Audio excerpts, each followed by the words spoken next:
À Clinchamp, le soir constitue un véritable défi pour l'esprit sensible.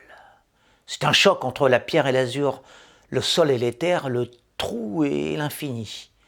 C'est l'espace choisi et inquiétant où l'éveillé se confronte à de nouveaux critères esthétiques. L'endroit idéal où l'âme supérieure s'expose à l'étrangeté des éléments. La rare occasion d'un face-à-face, soit glacial, soit brûlant, entre l'homme de goût et l'improbable peinture du hasard. Bref, la rencontre à la fois trouble et fulgurante entre le mortel et l'inconnu.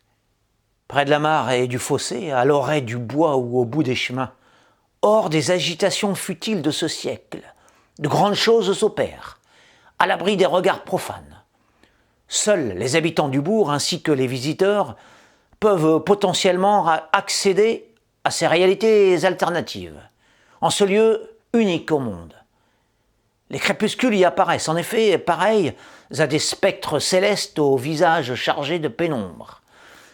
Des images irréelles, aussi belles que funèbres, d'un royaume lointain aux étendues abyssales, aux horizons vertigineux, aux promesses oniriques et aux charmes souterrains.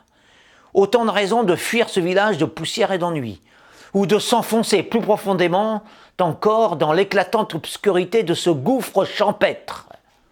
Là-bas, lorsque sonne l'heure vespérale, tout s'éteint ou s'allume. La nuit est pleine de flammes sépulcrales, de clartés austères et d'ombres pétrifiantes, et la plaine éclairée par cette vaste tristesse se transforme en un paisible cimetière. Et le moindre sommet, tel que clocher, arbre isolé ou simple piquet, devient alors un point crucial au centre de ce paysage mortuaire. Puis vient la nuit qui met fin à cette radieuse agonie. Le spectacle s'achève comme une délivrance et tout s'évanouit dans les ténèbres.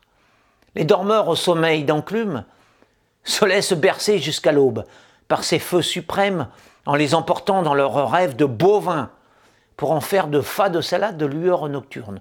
Tandis que le souvenir de ces fantômes de brume et de plomb hante plus durablement les âmes subtiles des insomniaques épris de hauteur, de mystère et de beauté. C'était mon 41e texte sur Clinchamp.